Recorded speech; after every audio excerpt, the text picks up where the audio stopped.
It's 7:45 if you're keeping an eye on the time this Monday morning. Good to have you with us. I'm Gareth Edwards. Now, the ANC is suggesting forming a second state-owned power utility to compete with Eskom. Party President Cyril Ramaphosa agrees with the idea, expected to address the nation to announce government's new interventions around power outages. Not yet clear, though, whether the idea of a second power utility is part of this announcement. Well, let's get the thoughts of a regular guest, energy analyst Roger Lilley, joining us. Hello to you, Roger. How do you feel about this? Did you have the same reaction as many people, have a bit of a chuckle when we hear Eskom 2.0 to avoid monopoly? What was your initial reaction? Good morning, Gareth. Thank you for inviting me to your show this morning. Good morning to all the viewers. Gareth, to be truthful with you, I think this is just a bit of a game. I think the minister is simply having a repartee with his colleague, Minister Gordhan. You may remember that a week or so ago, Minister Gordhan said that it's time for the energy minister to cut out the red tape regarding the making new electricity generation available. Because there are all sorts of hoops that people have to jump through, the IPPs have to jump through if they're able to supply power to the country, and the power is needed now, not in 2 or 3 or 4 years' time. And so in response to that, I think, the minister has now said, OK, well, we'll create another SOE, because the SOEs, of course, fall under Gordhan's ministry. So to me, the whole thing is just a joke between these two men. And I think... And the whole country is taking it seriously. So you don't actually think it's on the cards? And the whole country is taking it seriously. So you don't think it's on the cards? Not at all? Not a good idea? No, we haven't seen one SOE that works well. So what's the point of adding yet another?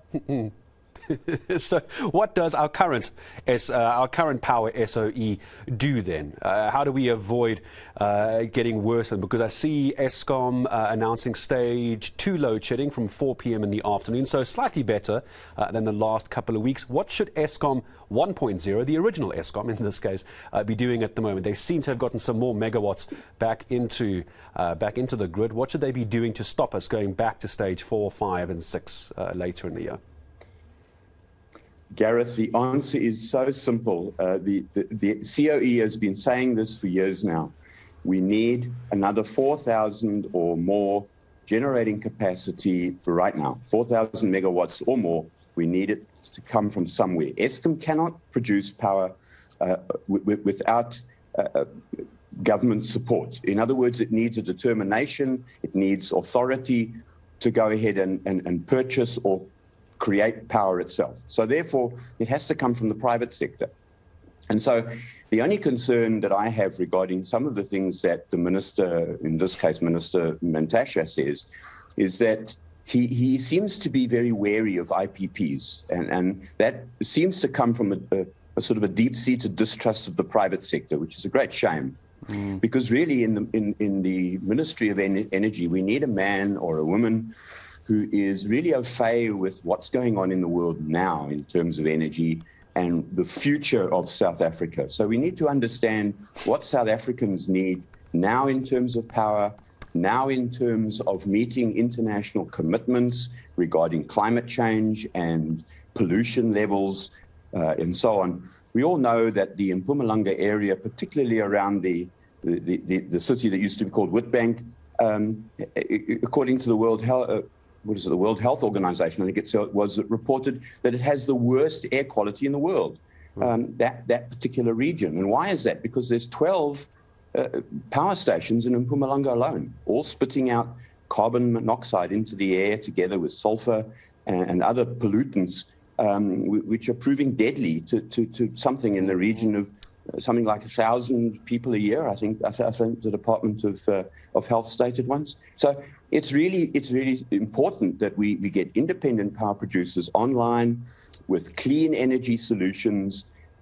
These have proven to be built quickly, cost effectively, and cleanly. So I'm sure that's what the president would announce. I'm sure it would announce as well. But if you were a fly on the wall in that meeting over the weekend, I think it was at Tutuka, if I'm not mistaken, Roger, what do you think the fly on the wall would have heard? What do you think the Eskom CEO would have told the president? Do you think the president would have been as blunt as to ask if Andre de Ruyter can fix this mess? Andre can't fix it, not on his own. He has said so in as many words. Andre needs the support of his Minister Gordhan, and cooperation from the Minister of Energy. And that support has to come firstly in control of finances, so that we can actually have sufficient money on hand available for Eskom to do the necessary maintenance, to buy the necessary spare parts, to pay salaries, all of these costs. Over and above that, the Minister of Energy needs to make new power generation available quickly, easily, and it'll have to come from the private sector, because there's no other part of the public sector that can do so. Yeah. Just a final question to you, Roger, before I say goodbye to you. I like to ask our energy analysts this question, and I'm not sure if I've ever asked you. If we were to give Eskom all the money that it needed, everything that it could possibly wish for financially, to get us out of load shedding and get us back to the previous years of their powers as a power producer, how long would it take? If they had all the money in the world, how long would it take to get us out of this mess, do you think? How many years? 2 years, I think. I think they can do it in 24 months. 24 months, if they had everything they need. Roger, if they had the money. How much money is that, do you think? Because if they had the money, they could then hire independent consultants. They would then be able to bring in original equipment manufacturers to come alongside, so they'd have plenty of skills. If they had the money, I think there would be no reason for the work not to go ahead. Well, certainly hope that could be the case one day if they had all the money in the world. I suppose the question is, where do they get it? Energy analyst Roger Lilley, thank you very much indeed for joining us this morning. So Mantashe mooting Eskom 2.0, and Roger Lilley, just like some people as well, thinking it's actually a bit of a joke between various ministers. There's no such thing possibly as Eskom 2.0, but we wait to see what the president announces.